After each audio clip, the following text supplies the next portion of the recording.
Hey all, this is Urs, and welcome to something new. Welcome to Gloomhaven, and this is going to start very similar to how a lot of these start, in that here's a game I've had my eye on for a long time. This one especially is true, because early on I was almost about to pull the trigger when I first saw it go into early access, and then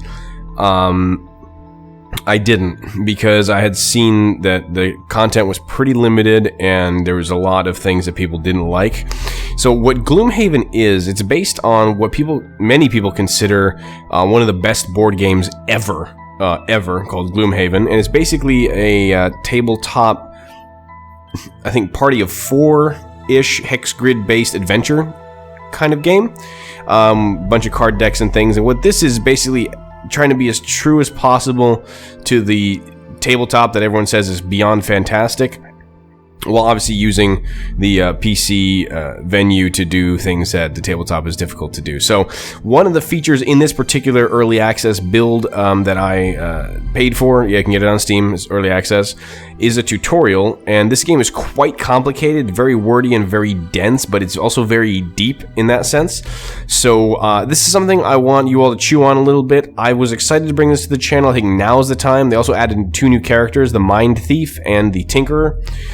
So I think this is about as good as it gets to try to give it a go. So we'll jump in the tutorial for now, and that'll teach you all how it kind of plays. See what you think. So I'm beyond excited to get into Gloomhaven. And again, the last time I watched a video on how this works was months ago, so I'm going to be pretty rusty, but luckily I have tutorials, so hopefully that'll fly. Let's see where this goes and how it goes. If there's crashes or problems, you know, it is an early access. That's kind of said very, very clearly at the beginning. Bear that in mind. Supposed to be an easy job. Track the bandits to their lair, sneak inside and grab any loot and get out sharpish. It's unclear what exactly went wrong. Perhaps it was the Cragheart smashing the entrance open loudly with his fists, or the Brute ramming a bandit guard's face into a wall to stifle his attempts at alerting the others. Split up from the Cragheart, after fighting through hordes of bandits, the Brute finds his way into a disused storeroom and hunkers down, trying to get his breath back. Suddenly the door at the other end of the room swings open. Well, well, well, what do we have here then? Alright. Cool. So, looks like the Brute's gonna have to fight his way out of here. In Gloomhaven, the first thing you do each round is to pick 2 ability cards for characters to use on their turn. Since the Brute needs to get across the room to deal with this bandit guard, you need to select a card that lets you move at least 4 hexes, and a card with an attack to try to take this guard down. You can look through your cards by mousing over them in the list on the left. Provoking Roar and Grab and Go are the only ones you currently have available. It should get the job done nicely. Note that the first card you select will also set your initiative for the round. The lower the number, the earlier in the round the character will act, so choose Provoking Roar first to go early here. Alright, so here's our abilities. Spare Dagger, a couple of things. Leaving Cleave, Sweeping Blow, which are not too bad. But then, obviously, we need to do Provoking. Provoking Roar gives us attack to disarm, or an enemy. So when you basically use the top of one card, you can use the bottom of the other, and you can't use 2 tops or 2 bottoms, basically. That's the rules. So the top is can be construed as offensive, and the bottom one can be loosely construed as movement or defensive, but that's not always true. So like Spare Dagger, for example, it's attack 3, range 3, or attack 2 in melee. That's kind of the gist of it, but that's the rough scope of it. So we're going to grab Provoking Roar first, and then we're going to grab... Wait, so how do we select? This one? I want this one. Can we do this one? How do we pick this? Oh, continue. There we go. It's like, I'm not letting me go. And this is the one that's glowing. This is the one that gives us our initiative, basically, each round. Then Grab and Go. And we'll end the selection. Yep. So enemies draw their ability cards each round after the player, so you don't know what they'll be doing or what their initiatives will be until this point in each round. Looks like this guy's planning on shielding himself and retaliating. Because you chose to act quickly with initiative of 10, he won't have the active until after the Brute's turn due to slower initiative of 15, so sexy. And enemy cards are a little different, obviously. So, like I said, this is very convoluted, so we're going through this tutorial gradually so you get a feel for it. Now it's time to act. Each half of card represents an action comprised of 1 or more abilities. You get to use 2 actions per turn. Pick any of the 4 card halves on the left to use your first action, but note you must then use the opposite side of the other card for your second action. This is what I explained. No 2 tops, no 2 bottoms, gotta be top and then bottom. Continue. In other words, here you choose the top half Provoking Roar and the bottom half of Grab and Go, or the bottom half, yeah, we know. Bandit guards on the other side of the room to the bottom half of grab and go and get over there. Boom. So, bottom half grab and go, and we'll go there. Yep. Confirm. So this is Brute. He's a melee whooping character. See how you grab and go become all gray and smoky? So the grab and go has been discarded now that you use one of its actions. Yeah, you can't reuse cards until you either rest, or there's a couple. There's one class for sure that has an ability to restore them. Means you can't use again until you recover it back to your hand. More on that later. So there's a lot to this one. The Brute is up close and personal with the Bandit Guard. Now it's time to give him a taste of your steel. That's what I call my dick. Sorry. Hit him with the top half provoking roar. That's also what I call my dick. Alright. Sorry. The top half of provoking roar. Select the Bandit Guard to target for the attack. Alright. Confirm attack!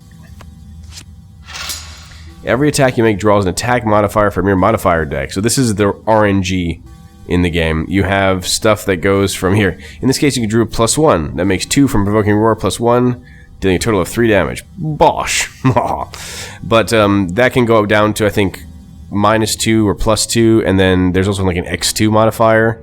Maybe you can go -3, +3, but there's also an X2 modifier. So, and they're totally random. This makes things quite interesting. We even have a combat log down here telling us what we did. Alright. Whack on. Oh, gutted. Nicely done. Now you can hover over the crossed swords icon to the left of your ability card, see what attack modifiers you have left. Let's do so now. Yeah, there it goes. +2, -2, null, which kills it, and X2, which is double damage. And these are only 1 ofs, these are a bunch ofs, and this is 5 ofs, and you lose a +1 already. Pretty interesting. Each modifier value has a number filled in or grayed out pips. Yep. Whenever you draw an X0 or X2 modifier deck will shuffle the discarded cards back in. Oh, interesting. Cool. Yeah, so if you completely fumble or ace it, the other cards get rolled back in. Continue. By the way, do you see the gold on the floor to the bandit left behind? To pick it up, you need to perform a loot action. It can appear on an ability card with a number indicating the radius around you that you can loot. However, a player character ends their turn on a gold or chest, they will loot that hex for free. I should get some gold out of this escapade after all. These bandits don't kill you first.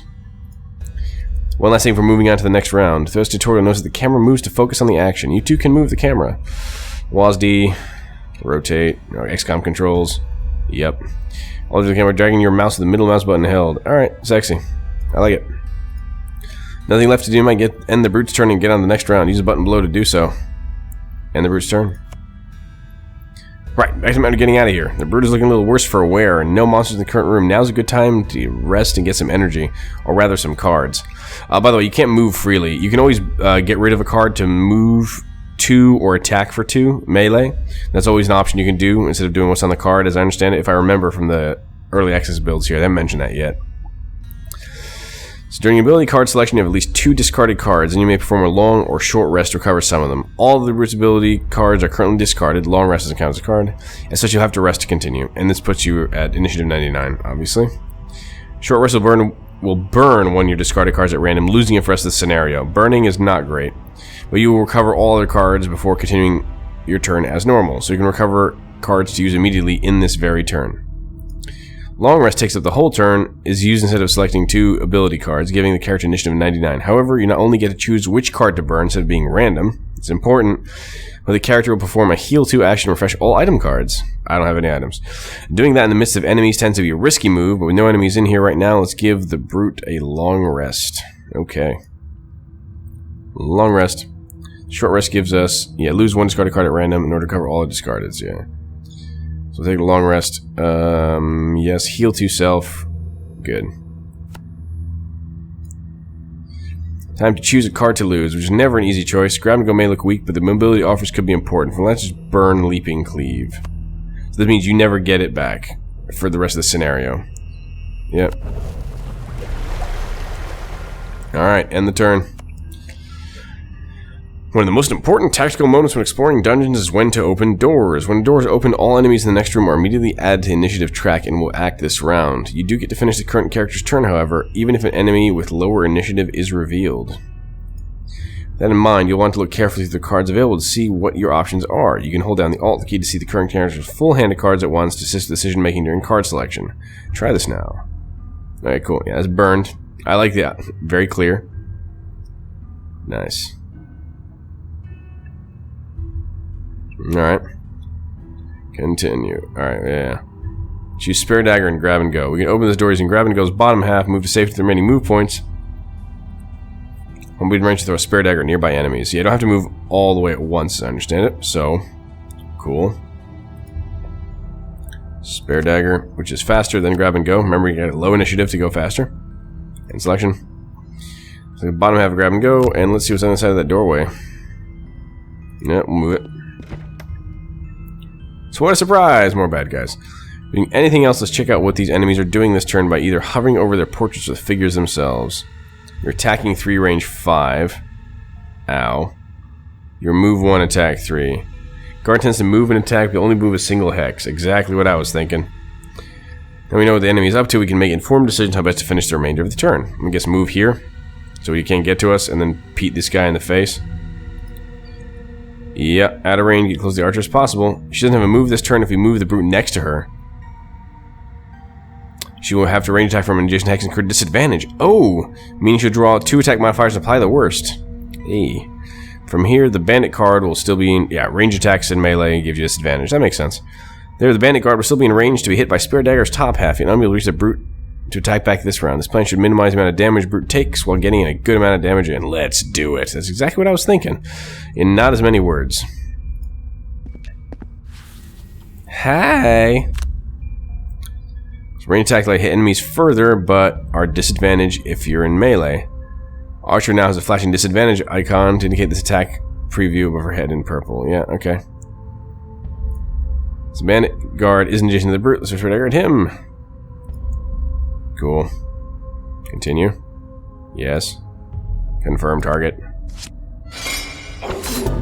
Oh, X2 modifier. See that? If you had attacked the archer, the critical X2 modifier would have been discarded. Now, we knew, mind you. Ha ha ha ha ha ha.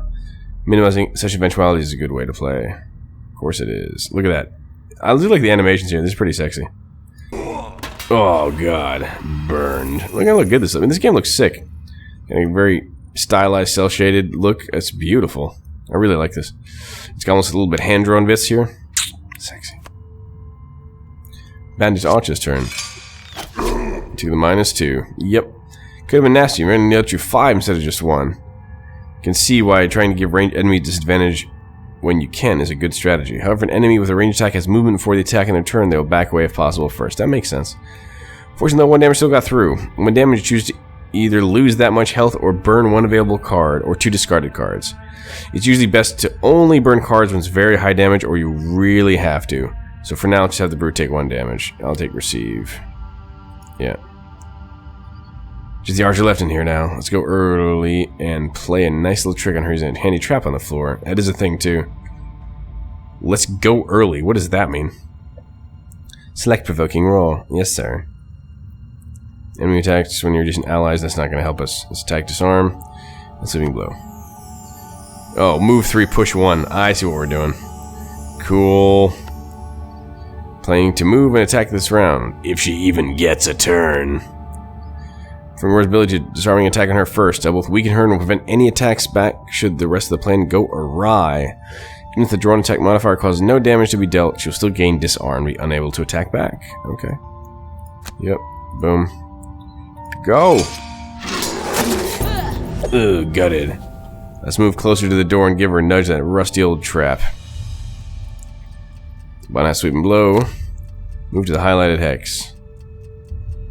Okay. And push 1. Okay. So how does this go exactly? Skip the remaining movement. Fine. Target for the push. Oh, you can push wherever. Okay. You don't have to like run through them or nudge them out of the way. Click the hex again. Confirm the push. Oh, you blew. Nice. Ouch, that's gotta hurt. Through careful positioning and planning, you can find creative lines like that one to beat the odds, even when seemingly outnumbered. It's a thinking man's game, I like it. Time to check out the next room, but the brute has no available cards remaining. Let's get a long rest again to get some cards back. Continue. You're running out of options, bro. This burn-provoking roar's bottom has no use to us right now. It's on the top of us comparable to some of our other cards. Yeah. Worth noting now, with the Brute's card pool diminishing, if a character ends their turn with fewer than 2 playable cards and fewer than 2 discarded cards, they'll be exhausted and unable to act no matter how much health they have left. If all your characters become exhausted, it's game over. That's fascinating. So, fewer than 2 playables and fewer than 2 discarded. Yeah, meaning there's no way to get back. Yeah, okay. Clear. Because you need 2 cards every turn. Makes sense. Continue. Yeah, burn it. Yep. Right, let's see what's through the next door. Same tag last time. Spare dagger, grab and go. Yeah, I know. Spare dagger, grab and go. So, yep. This is very much just... Okay. Hey, look at all the treasure in here, and 3 bandit guards too. This ain't amazing. Hang on, who's that in the corner? That's that Rockheart feller. Continue. It's a Cragheart. Sorry. Albeit looking somewhat rough shape, more so than usual. With him back in the party, so we can dispatch these bandits without issue. Gonna be up next. Let's finish the Brute's turn. Mouse over the guards, see what they're planning to do. Move to attack 2. Move to attack 2. You're all doing the same thing? You guys are uncreative, and that bothers me. Can you drag the screen like this? No, I can't drag. Okay. So move 2, can't reach. Move 2, can't reach. So you can't actually get the Cragheart. They can't get at the Cragheart at all. Okay. So if your characters navigate this last room to avoid exhaustion. Let's get the Brute over toward the Cragheart and attack the closest bandit while we're at it. Okay. Yeah, I want to stay away from those guys. Hook. I know what you're thinking. Spare dagger is a range attack with Brute staying next to a target, and disadvantage attack is surely not the most intelligent move. On each half a card, you can find default actions. This is what I was talking about.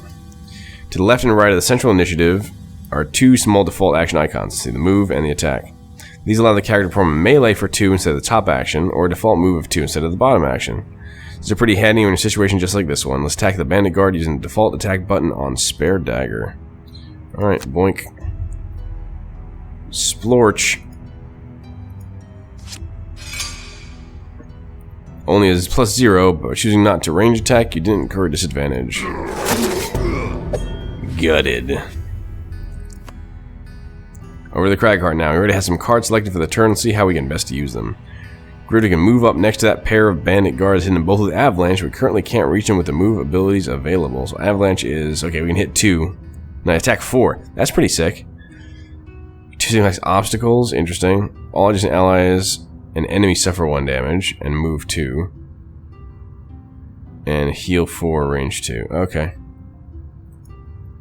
Look over the Cragheart's inventory. He's wearing some boots of striding. Oh, he's got shit. Okay, cool. These grant him 2 extra hexes of range for a single move. Let's use them to get close to the 2 guards now and ping them for a bit of extra damage while we're at it. Bottom half, rumbling advance. Boots of striding inventory. Okay, we can add modifiers. During movement, add +2 move to a single movement. Ah, sick. Yep. Nice, and that modifies where we can go. Oh, that's so cool. I understand how this works. Good. Confirm action and continue. Yep. And do AoE damage when you land. Gotcha, that's how that one was read. Most ability cards are comprised of multiple abilities and effects. These don't play out in order from top to bottom. There we go. That's what I was going to say. Yep. For example, the bottom half of the Cragheart's Rumbling Advance is a move ability, followed by a damage ability, followed by an Earth Elemental Infusion. Like I said, this gets complicated. What are infusions, I hear you ask? If you look at the right-hand side of the screen, the Elemental Infusions holder can be seen. This now shows Earth is currently being infused. This means at the end of this character's turn, it will be available for the remainder of this round. Okay, so immediately after this turn, but for this round. And the next for any character, be it player or monster, to consume or to augment certain abilities. Therefore, the character who infuses an element cannot use it, and is only available after the current turn this round is over. You'll have to consumes in just a moment. Back to the action. Hit those bandits with Avalanche. Avalanche is a top half area effect attack denoted by its hex pattern. Shows you its shape. It's a melee area of effect. I can tell that. Yep. As the shape on the gray hex representing the Cragheart's hex, and the red hexes those that will be attacked. The shape can be rotated. Not surprising. Okay. Top half. And we'll go. Yeah, this we can do it like that. Beep. Beautiful. You two. Left bandit guard confirm the action. Yeah, it's fine. 1 down. Hit pretty hard. Did you notice the burn icon in the bottom right corner of Avalanche's top half? Actions with this icon burn the card instead of discarding, so that means you can't get it back, unless you can find a way to get burned cards back. Like, there is a character who can do that. Which means you cannot recover them by normal means, such as resting, though certain effects do exist. There we go. Using the default action that accompanies an action with the burn icon will discard the card after use as normal, however. Okay, so only the powerful effect causes the insta-burn. That's the insta-burn icon. Like I said, this gets harder. Now, after you end the Crag Heart's turn, it'll be time for the Bandit Guards to take theirs. That's scary. Crag Heart might get murked here. Might have 2 player-controlled characters. Note that monsters target first based on distance and then on initiative. Oh, okay. They target based on distance and initiative. That's important. That's very important. So the Brute and the Crag Heart are going to face 1 guard each here. So they do target based on distance. It's a way of controlling the AI. Again, this is very much a solve the puzzle in the room kind of game. So this is going to be very interesting. See how this goes? Yeah.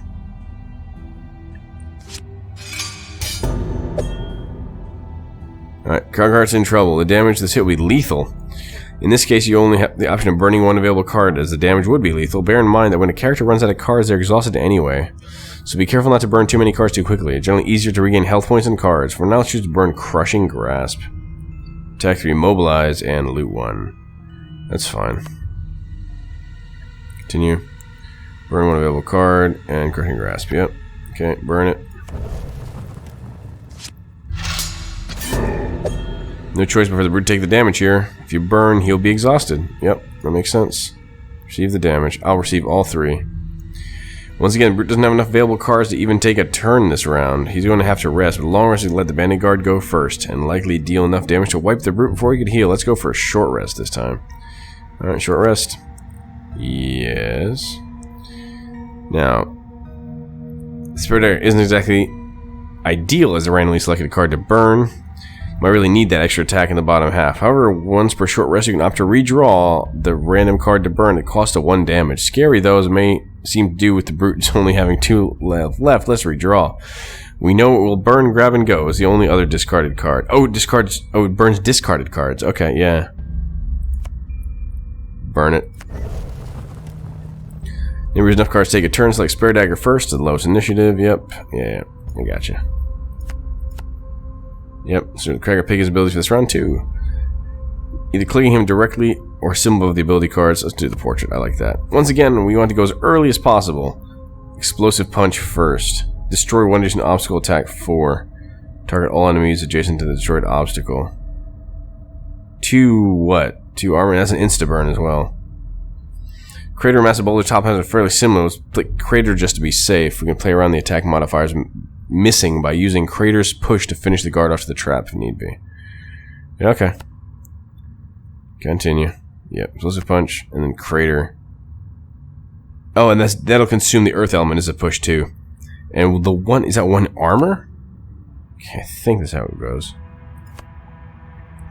Luckily for you, the Bandit Guard have drawn a card with greater initiative, so both the Brute and the Crag Heart will get to go before them. Let's finish them off. Alright. So, select top half of Sweep and Blow. Bandit Guard's a target for the attack. Alright, fuck them up. +2 mod. Nice.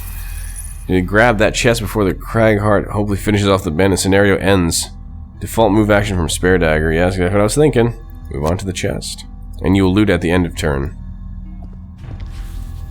And the Brute's turn.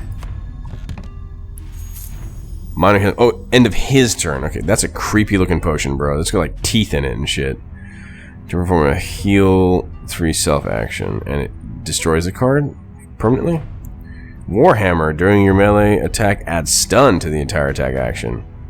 Nice. Nice haul. Perhaps Crag Heart will swap his ill-fitting boots for the Warhammer. They look like they'd fit the Brute better anyhow. Alright. Explosive Punch is selected mostly for the low initiative. It offers little else in the situation. However, Crater has a strong range attack. Let's use Explosive Punch to move slightly away to avoid disadvantage. Might as well move on to a title with some gold while we're at it. Bottom half Explosive Punch. Okay. Let's get movement. Good thing we infused earth. Of course we did, because before using crave, we want to augment it by consuming the infused earth element, thereby adding the push element to the attack. That way, even if we miss on the attack of modifiers, the guard will take fatal damage from the trap, just like the poor archer in the room prior. Oh, poor archer. Go for yourself. Continue. Toggle on the consume earth augmentation on the top half of creator. Jesus, this is complicated. Don't taking care not to toggle off the consume. Alright, so abandon guard for the attack. And confirm. We got X0. Well, would you look at that, huh? We drew the X0 modifier. If we hadn't planned ahead with this backup push, the guard would have survived the turn. Let's finish him off by pushing his ass onto the trap. Yep, that one. Homie, I'm selecting the hex, bruh. There we go. Confirm push. Nice. And you get the gold? Yes, you do. Congratulations! You have survived the tutorial. Now it's time to take what you've learned into battle. Head towards a new adventure to pick a party and get started. For more information on how the rules of Gloomhaven, check out the how to play in the main menu or even in-game. Good luck. Okay, so that's the tutorial. That's kind of how the game runs, and it is quite full of depth, and I do like it. I do love games like this that are a bit complicated. So we'll get into a new adventure, I think, next time to get you guys a feel of how this will all shake out. For now, I've been Nurse, and I'll see you all next time. We explore a little more Gloomhaven and see what y'all think of it. I'm very excited. I think this is going to be right up my alley. Obviously, tutorial ran a little slow, but I think this will get much more interesting as it moves on. And I know the developers are very, very keen on getting this one in as great a position as possible to the ever-expanding board game, so I'm keen on seeing what they can do. So, for now, I'm a Nurse. See you all next time in Gloomhaven. Until then...